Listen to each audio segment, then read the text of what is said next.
Hello, everybody.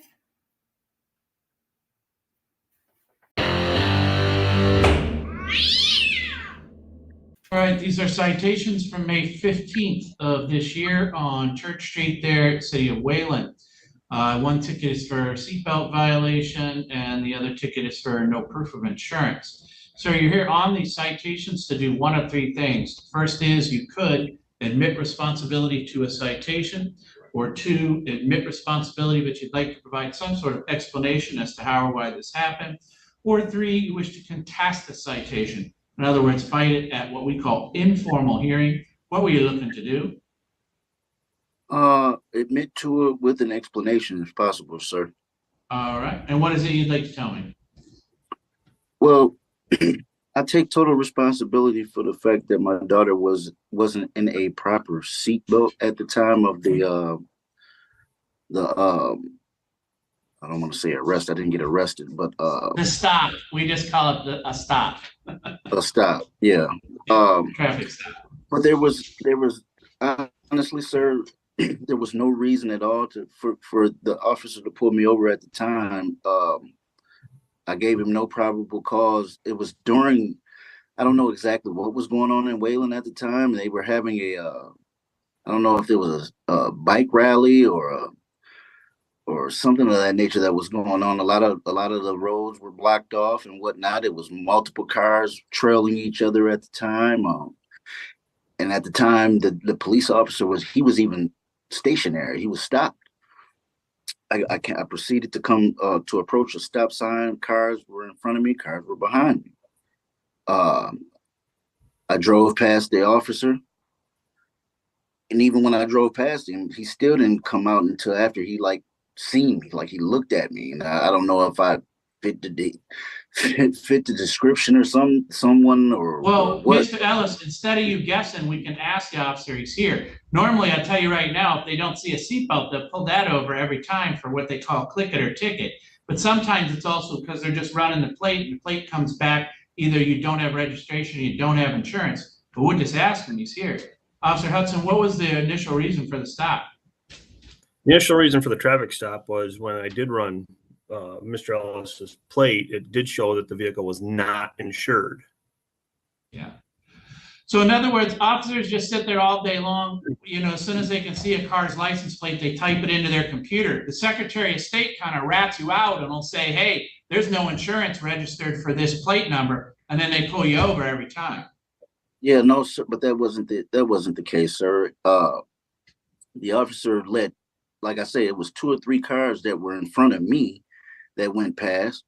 I approached the stop sign. He notices me and then proceeds to come out. I gave him no reason to come out. He comes out. He runs my plate. I expressed to him that I had insurance, in which I have insurance on the car now. All right, well, hold on a second. You're saying he pulled you over before he ever ran your plate. That's not what I heard him say. Let's just ask him. Officer Hudson, what was the issue of why you pulled Mr. Ellis over in the first place? Because when I ran his license plate, the Secretary of State showed that it did not have insurance. So I tell you, Mr. Ellis, that's probably the most common reason anybody would ever get pulled over is because they're just sitting there typing your plate in as soon as they can see it. Yeah, I mean, I guess it's to the discretion. Like I say, if that was the case, why did I get picked out of getting pulled over? You see what I'm saying? When he typed in the other person's license plate, it said they did have insurance. I don't know. But what I'm saying is, sir, you would get pulled over by any police officer anywhere when the Secretary of State reports back there is no insurance affiliated with that license plate. Well, when I expressed, so it has nothing to do with you as the driver, which is, I think, maybe what you're kind of implying here. Well, yeah, I don't know. What do you call that? Profiling. Well, Yeah, let me ask you a question, Mr. Ellis. If the car in front of you, he runs that plate and there's no problems, and then you show up, then he runs your plate and it says there's no insurance. Which one of those 2 cars do you think he's going to pull over?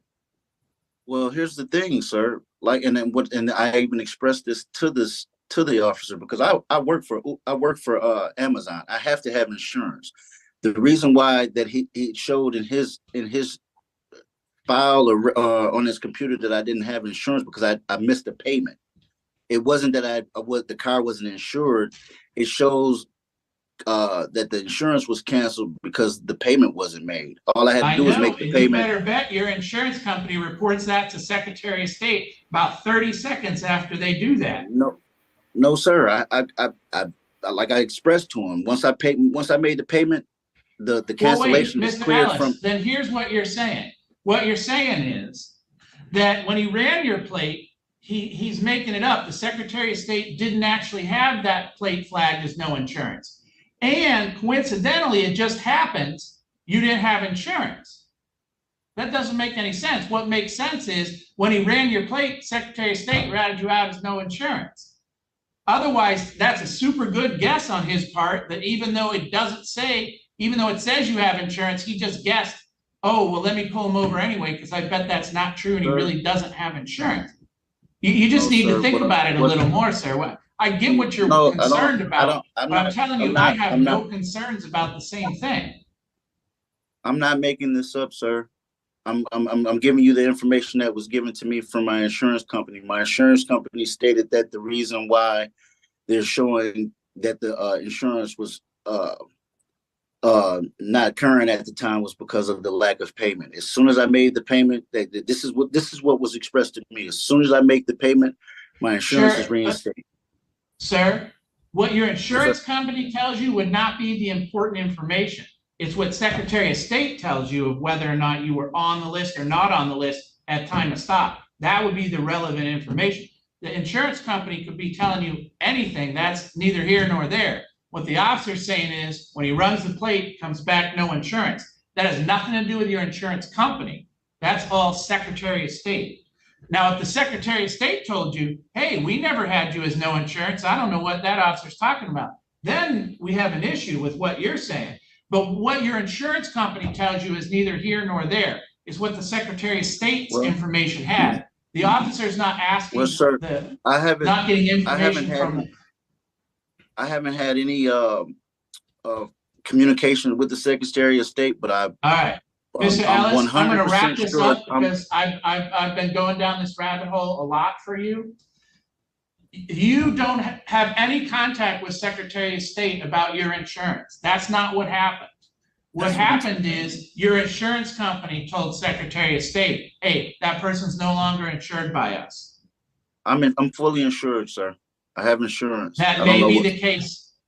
But what I'm telling you is what happened in this moment of time when you got stopped is your plate was coming back to his computer, no insurance. And lo and behold, you didn't have proof of insurance, right? At the time, no, I did not. At the time. At the time, no, I did not. We're all set for what we need to do here. All you need to do is make arrangements to pay those fines and costs, though. Otherwise, we're all set for what we need to do in court. Well, I still, even though I have full coverage right now, I still have to pay $200 for no proof of insurance citation. Well, sir, the problem is on May 15th at 6:09 p.m. you did have insurance. That's what it is that we're dealing with. That I have to decide whether or not at that moment in time he's right in issuing you a citation. You may have fixed it since then. I'm sorry, sir. Your volume is low on your end, sir. I can barely hear you. Okay. Executive branch writes you a citation. Judicial branch, what I would have to decide is not whether or not you fixed it and you have insurance now. I have to decide whether or not on May 15th at 6:09 p.m. you had insurance. Well, typically, as long as I show good faith in that I have full coverage on my vehicle, they waive those charges, sir. Who are you talking about? I'm the one that would be waiving the charges. I'm sorry? Who is it that you're talking about that typically would waive your charges? Courts. This isn't the first. This isn't. I've been in a particular instance like this before where I had to clear it up, sir. I've been in. This isn't. I'm 43 years old. I've been in a situation like this before. And I mean, like I said, I'm coming to you in good faith, letting you know that my car is fully insured. I'm owning responsibility for the seatbelt violation. I don't mind compensating for the seatbelt violation, but I mean, I don't understand why I have to pay for a vehicle that has insurance. Well, first of all, now you're asking for mercy from the court. The whole first half of this conversation is you're telling me I have an officer in Wayland that's pulling you over, profiling you because of your I still feel strongly identity. about that, sir.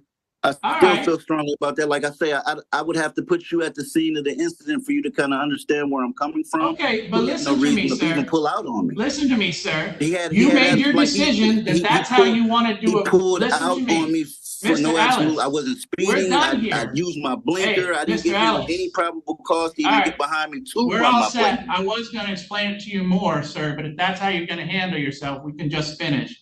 You admitted responsibility to those citations, sir. You owe the fines on both those citations. Thank you. Thank you, Your Honor. All I can do is try. You can hear me, sir? Okay, I can't hear you.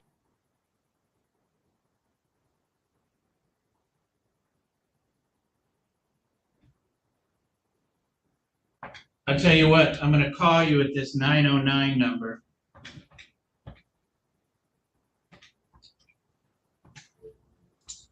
Can you answer your phone? Your call has been forwarded to an automatic voice message system 909. All right, it didn't pick up in time. I'm gonna call again. This 909 number is you, right?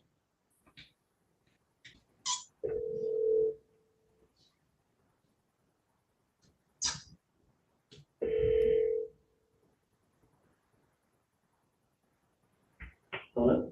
Okay, yeah, it's more important that I hear you than whether or not I can see you. So if you just leave that phone channel open, we'll be fine. Matter of fact, because your phone's working, we can just, I'm gonna remove you so that there won't be an echo with your audio pickup. And you can still hear me, right? Yes. Okay, so this is a citation. This happened on May 21st of this year on I-196 there in Fillmore Township. This is a speeding citation on an actual 95 and a 70. However, a trooper only wrote you 1 to 5 over a limited access speeder. So, Mr. Apollo, you are here on a 1 to 5 over speeding ticket to do one of three things.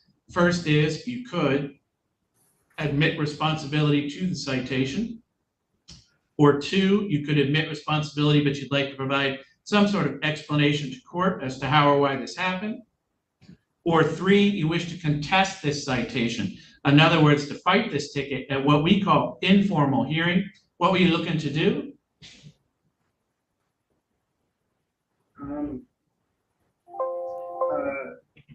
Mr. Apollo, let me tell you something before you decide. The ticket that this trooper decided to give you is the ticket usually everybody is hoping to get because it is the only speeding ticket that has 0 points. Do you know what I mean by points? Yeah. So 95 and a 70 is like 4-point ticket. He wrote you a 0-point ticket. The only penalty for going 1 to 5 over on limited access is the fines and costs. So you could contest the ticket if you want, and if I find you not guilty of any speeding, you would have no fine. But if you fought the ticket, we would have a hearing. The trooper could ask to amend it up to one that includes points, or at least to knock off. I probably wouldn't let him change the amount of speed, but I could certainly let him change the limited access nature of it, and you might get points. So I just want you to know before you decide what to do, you have the ticket right now that everybody is hoping their ticket gets changed to. You understand what I'm saying? Yes. All right. So what is it you would like to do here today? What were you looking to do? Just give an explanation. All right. And what is it you'd like to tell me? I was just driving and there was like a hazard on the side of the road, and so I just drove around it. There was like a broken car in the middle of the road. Okay. Well, all around it. I mean, a hazard in the road, I understand why that would make you drive around it, but that usually would make people drive slower, right? You don't really know what's going on. Yeah, there was a lot of like traffic trying to get around. All right. Well, the good news is, like I said, the trooper used his discretion to give you about the well, it is actually the wimpiest speeding ticket he could give you. So right now, what you do on that is you owe $100 in fines and costs, but you get 0 points. You understand that? Right. So we're all set for what we need to do in court. You just need to call the court, make arrangements to change that, to pay that fines and costs, all right? I was just hoping to get the ticket maybe dropped, just because it wasn't me choosing to speed. I Okay. was driving the right speed, and then Well, I can't drop your ticket. The trooper could drop your ticket, but it seems like he already dropped it way down. I'm not sure he's willing to drop it altogether. I think he'd understand if I was trying to drive the right speed, which Well, but you were kind of failing miserably, right? You were going 95 and a 70 with a hazard on the road. that's the speed I always drive at. Well, then you're going to get pulled over all the time. You may not get pulled over for going 78 and a 70, but you're going to get pulled over every time by all law enforcement for 95 and a 70. That's 25 miles over the speed limit. That was just the speed.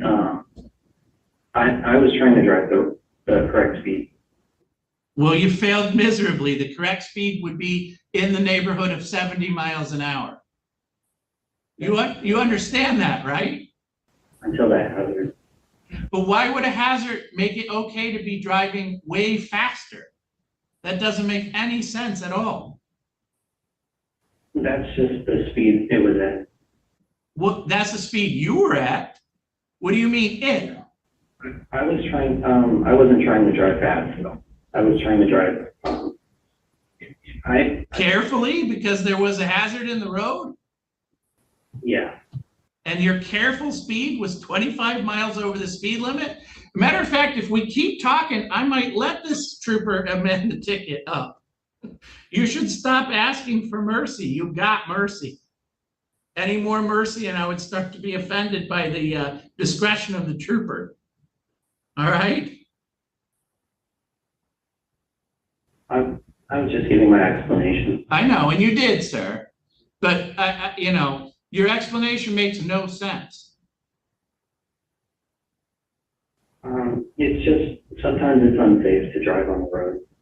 Okay, do you know what else is unsafe? Driving 25 miles over the speed limit, even if there's nothing blocking your way. I just want you to leave this conversation understanding 95 and a 70 is not going to be okay. You're going to get pulled over every time you're going that fast. Maybe not over by Detroit. That's a little more acceptable over there. Like, I've never had a speeding ticket. All right. And so that's why I just, like, I pride myself on, like, my clean record of driving. All right. And so that's why I just wanted, like,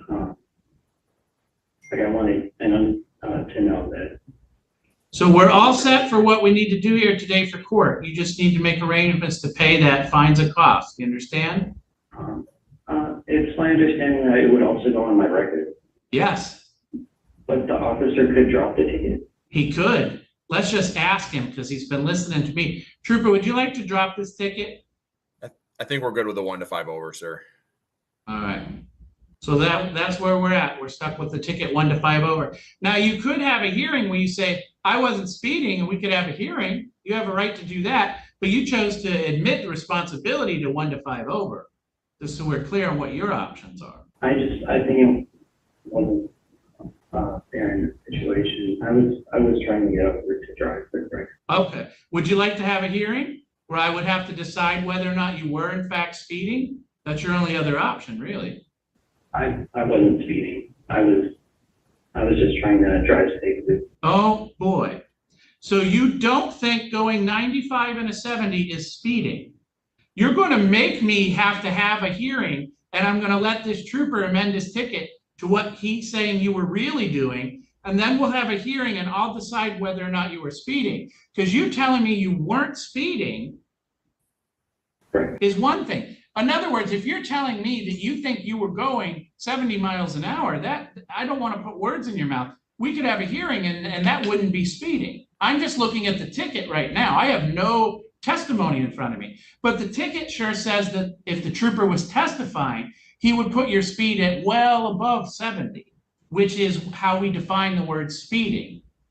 So you can tell me if you don't think you were going faster than the speed limit, then certainly it's your right to have a hearing.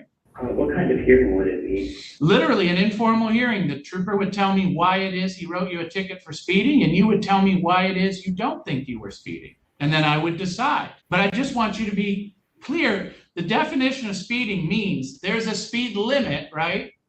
That's how fast you're allowed to go. And then there's how fast you were going. And if I find how fast you were going was above the speed limit that you're allowed to go, then you are speeding. That's what we'd have a hearing about.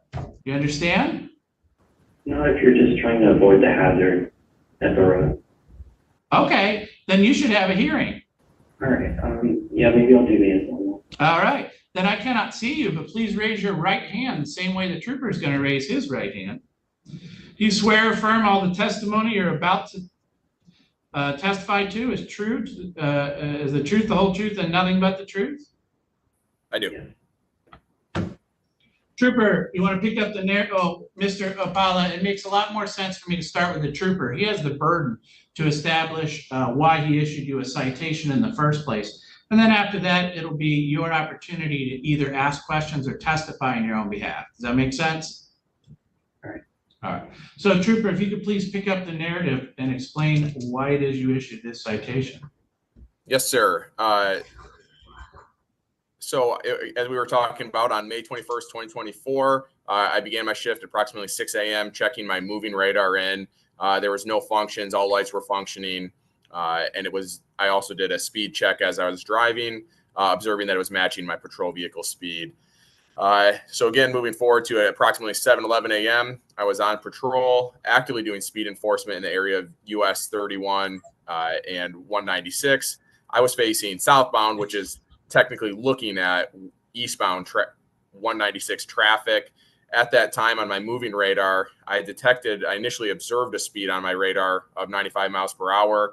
It was earlier in the morning and it was cloudy. And I observed a vehicle at a high rate of speed in the right lane heading eastbound 196 in my direction. I observed that it was faster than all other traffic in the area as I could observe it pulling away from all the other vehicles behind it. I observed it to be a black Nissan truck.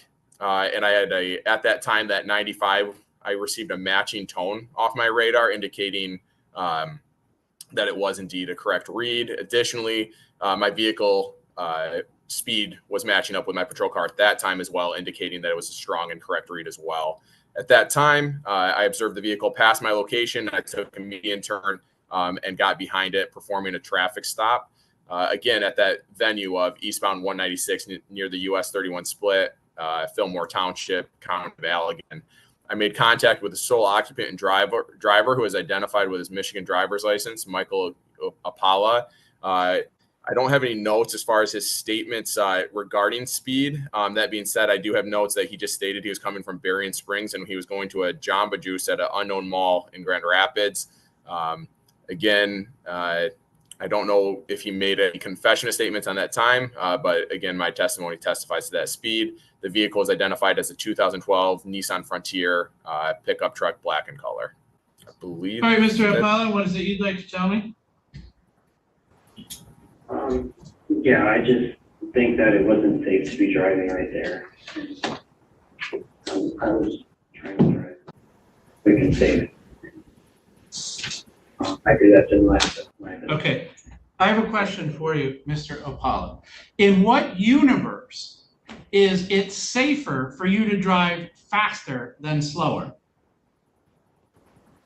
When it's not your decision, when you're put in that situation and you try to drive safely. Okay, so you have a ticket here that's accusing you of going faster than the posted 70 miles an hour. How fast is it that you think you were going?